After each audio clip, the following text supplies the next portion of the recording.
Good morning. I am RHD Boyser and I will discuss the lesson 3, which is information gathering techniques. When we say information gathering, it is the process of collecting data and details from different sources. So in order to gain knowledge, make decisions, and solve problems or evaluate situations. In multi-grade class or multi-grade education, information gathering techniques are used by the teacher to evaluate the performance of the students and are crucial for them to understand student progress aside from the formative assessment. Okay, so identify the 6 information gathering techniques for purposes of evaluation. Okay, so first is observation. In simple words, observation means that the teacher can watch students to see how they act and do in a certain activity or class. So it's like taking note of what they doing. So in this way, it allows teachers to know individual interests, personalities, learning style, and needs of the students or the learners. For example, sa pictures nga inyong nakita, so ang students is naay-gibuhat. So naay-gibuhat ang students while ang teachers is nag-observe lang sa students. So and that is the example of observation.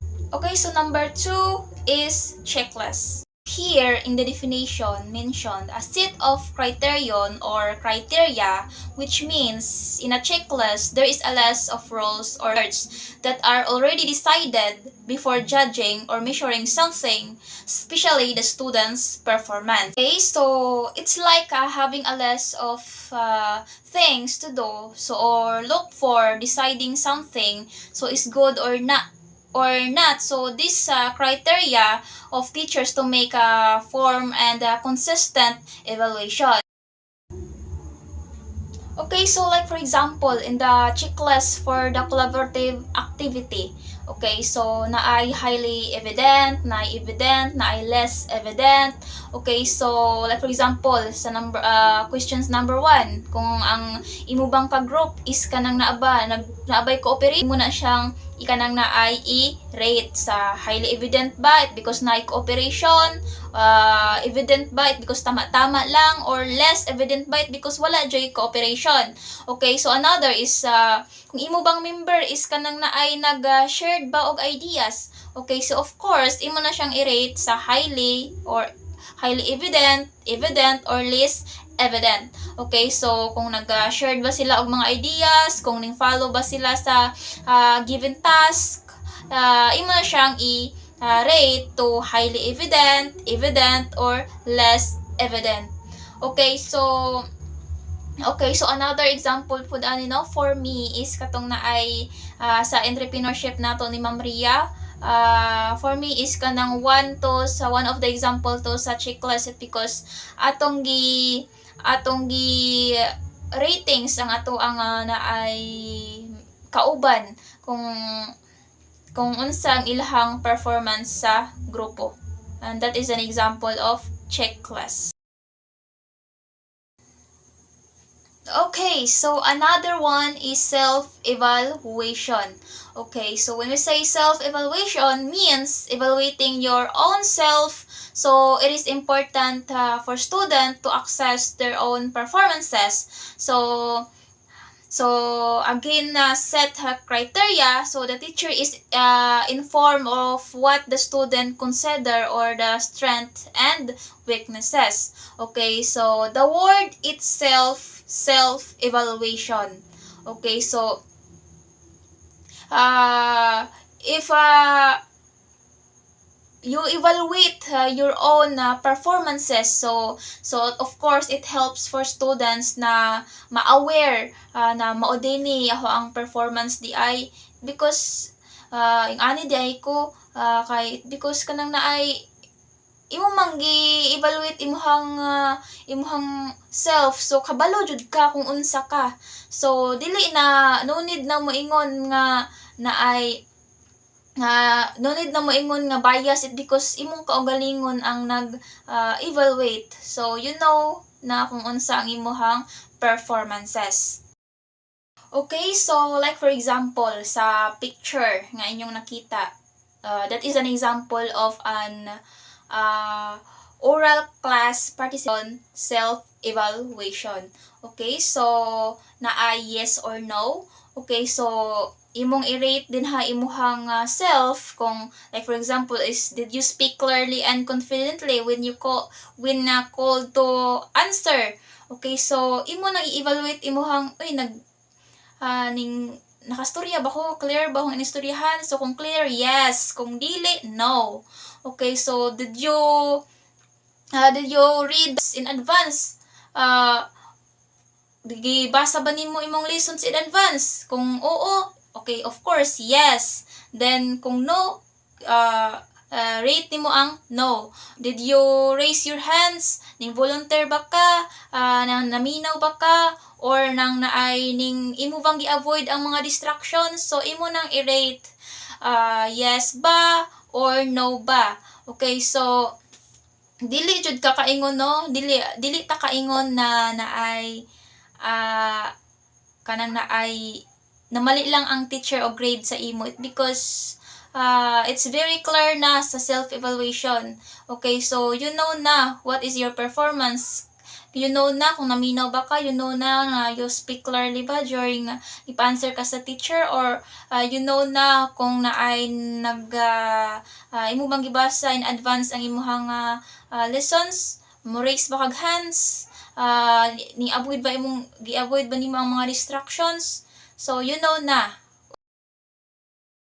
Okay, so and that is my part. Thank you so much. D. Anecdotal notes. Anecdotal notes include students' development, interest, and learning, and learning. An anecdotal note is a teacher narration about significant students' behavior, work, habits, or exhibit behavior. So, when we say anecdotal notes, is mauna siya ang mga short written sa mga teachers nga nag-record sa important observations about sa behavior, learning progress, work habits, or attitudes sa mga students. Then, kaning nga notes is makatabang sa pag-monitor sa mga students ug guide sa teachers and providing support. Mao ni siya ang sample sa anecdotal notes. Date, comments, and actions, signature.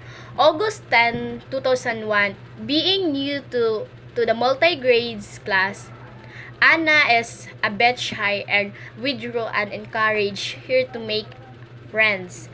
August 16, 2001, Anna started to open up. She is actively interacting with other students. I give her or star sticker to motivate her. August 23, 2001, Anna take more responsibility in class. I assign her as a group leader, her mother, and inform of her progress. Letter E.